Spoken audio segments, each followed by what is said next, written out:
பிடித்த கையோடு மறைத்துக் கொண்டேன்.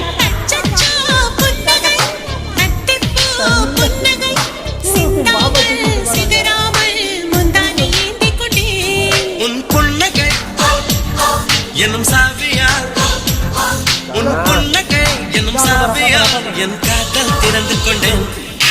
அச்சச்சோ புன்னகை, ஆழ்த்தினும் புன்னகை, கைக்குட்டையில் நான் பிடித்த கையோடு மறைத்துக் கொண்டேன். தண்ணி கொஞ்சம்